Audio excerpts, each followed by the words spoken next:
All right, ladies and gentlemen, here we are in the second in our introductory series. This one now will focus on sources. One of the most important things a historian can do is work with sources to reconstruct what exactly happened in the past. As I said in the previous lecture, it's not enough for us to just simply assume that history is about certain facts that one ascribes to, that the dates, um, that the assumptions, that the narrative is just written in stone. It's what the textbook presents. All historical authors are going to reconstruct the past based on the sources that are known. And in some cases, sources are contradictory. All you have to do is watch the commentary on a sporting event, and you'll hear different points of view. You'll hear different commentators, you'll hear different fans, will assess what happened in the game, what could have been done better, why one side or another lost, and it all depends on their particular perspective and what moments in the game they choose to look at as significant, a turning point, so on and so forth.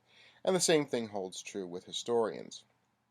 Uh, the evidence that we use are the sources. They can be documents, they can be statistical analysis or data, maps, images, all sorts of things one can look at. It is history though is primarily based on written records. That's what denotes the difference between history and prehistory.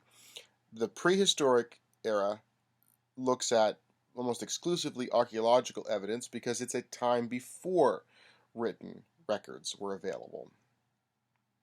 One thing also to mention, just as we're starting out here, um, the notations of dating, the historical dating.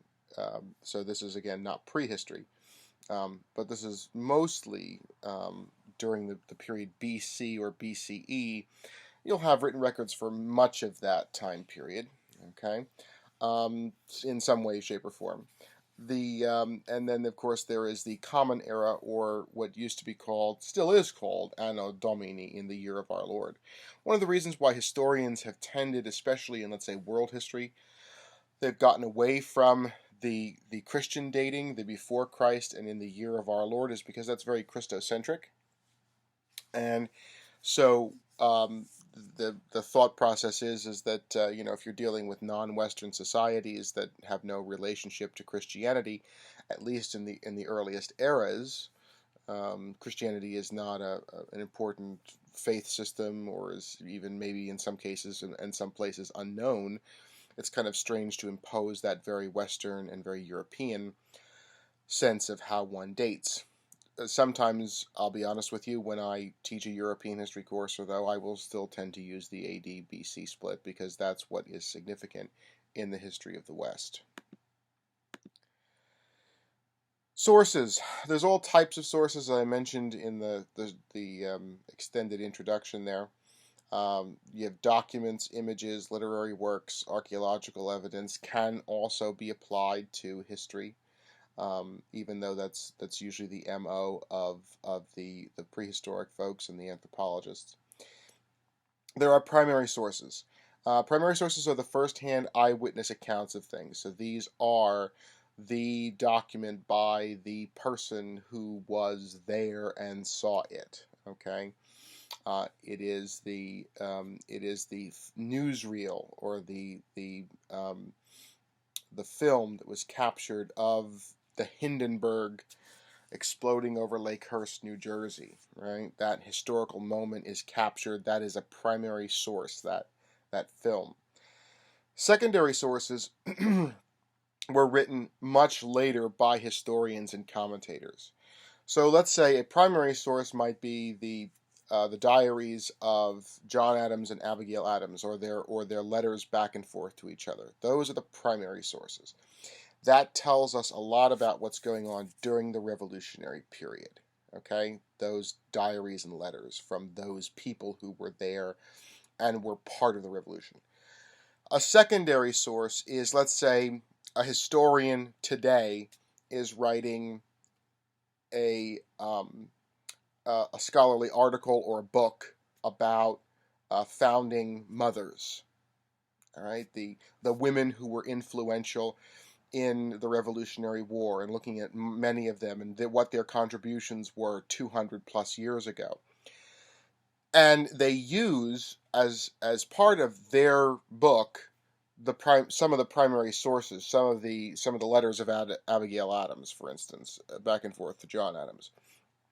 That book about the Revolutionary War, written some 200 years later, relying on those first-hand accounts, that's called a secondary source. Okay? And secondary sources are typically good scholarship by people who are professors, whose primary field of study is that era that's under consideration. And so those are most of the things that we'll be using in any given course will be primary and secondary sources. Tertiary sources are compilations of primary and secondaries, and the problem with them is that they generally don't give much attention to citing the sources that they're drawing on. Okay, encyclopedias are like this. Textbooks are often very much like this, and that's why generally in formal academic research, in the essays that you are writing, we don't use tertiary sources. They're good ways to get a general overview of information, but these are not things that you use in formal essay writing, largely because you can't trace the sources of information that were used to create those essays. And that's what's so important when you write an essay yourself, is that a reader can trace your footnotes and go back to the sources that you found. You cite an encyclopedia, they go to the encyclopedia article, they have no way of figuring out, in many cases, where that encyclopedia got its information. You cite a secondary source of a scholarly article, the reader can go to that scholarly article, then they can see the footnotes that the scholar makes and trace back those ideas as well, all the way back to the primary sources. That's really why we only use primary and secondaries, is that ability to sort of dredge the footnotes and work our way back to see how the conclusions that were made were indeed made.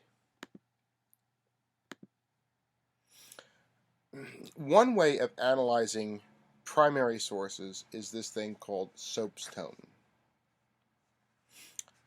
Soapstone is an acronym, for the most part, that will guide you through good analysis of a primary source. It asks you, first of all, what is the subject? What is the document about? The occasion, when was it written?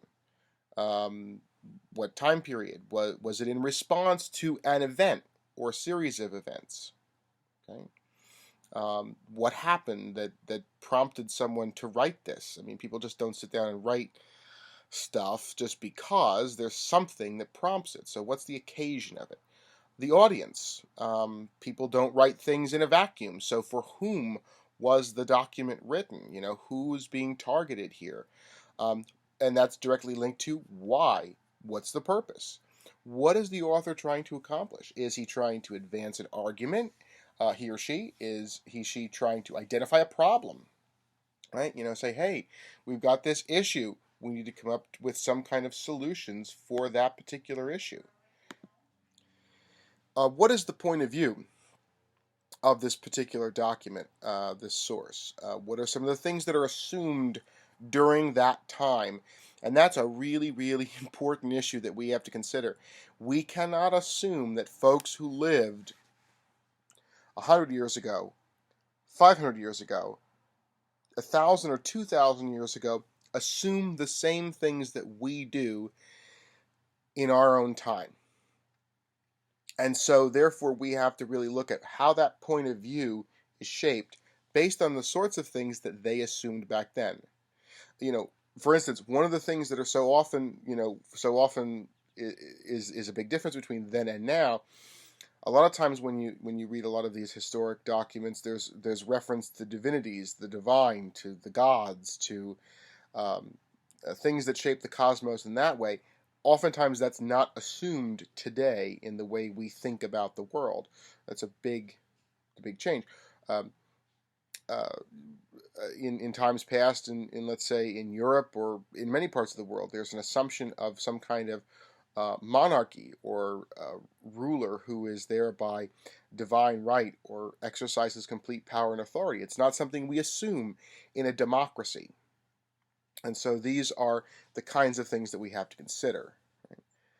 Speaker, who is this person that's actually doing the speaking? What about them? Who they are, what their social class is, what their ideological perspective is, what kind of work they do. Are they in the government? Are they a religious leader? Are they a social activist?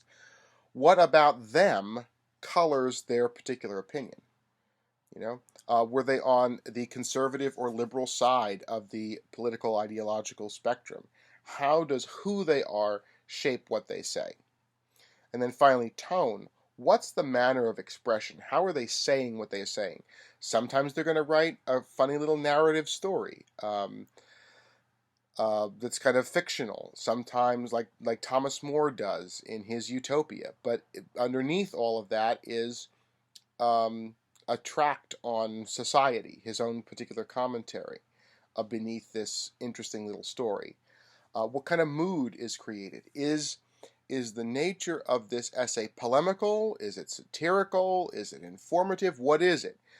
Polemic is sort of a critical attack on another position. Satire is a comical attack on it. Right? There are other ways to analyze primary sources. An older way that I've used is this one called paper. It's one that if you're interested in it, you may have a look at it.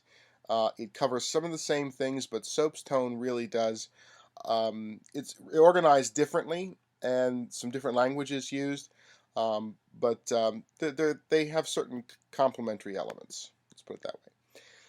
If we're going to analyze the scholarly article in a secondary source, we use this format called STAMP. This asks for what is the structure of this scholarly source. What form does it take? Is it an opinion? Is it a letter? Is it an essay? Is it a formal analysis? What's the structure of it? Okay. How do the ideas move from one to the next, to the next, to the next, to the next?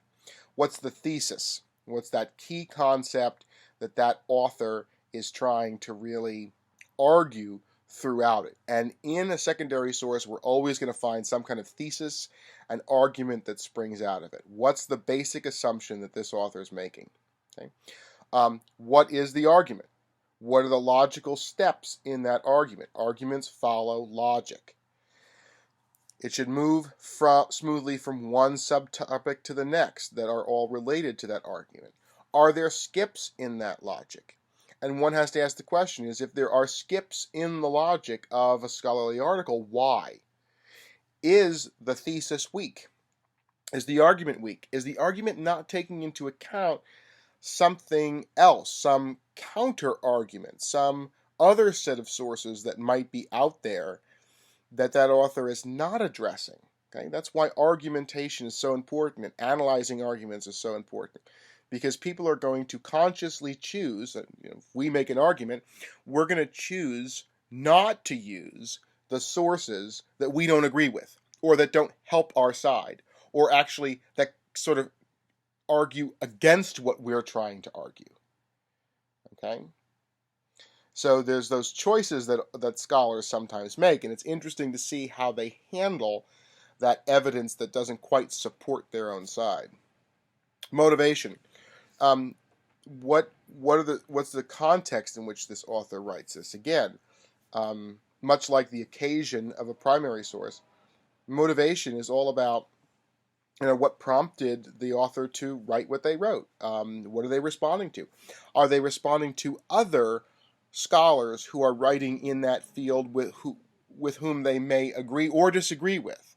They're writing a counter essay to another great scholar who's saying this and that about the Roman Empire, and they take an issue with that. So they're going to write their own essay or their own book. And what primary sources do they use to support their argument? That's key. Check those footnotes. Where are they getting their information? And then we can evaluate whether or not that information, those primary sources, are the best primary sources to make that argument, what primary sources that we know of are they leaving out, and why are they leaving them out? Okay? Are there perhaps better sources or better examples that the scholar could use to advance that particular argument? And then ask the question, then, scholars are bright folks. Why didn't they choose to use that argument? Okay? And that gets into a very, very sophisticated discussion about how history is written. Throughout this course, we will see. We will be looking at sources. We will be analyzing them. We will be using these formats, particularly soapstone and stamp, to look at primary and secondary sources. So for now, thank you very much for listening.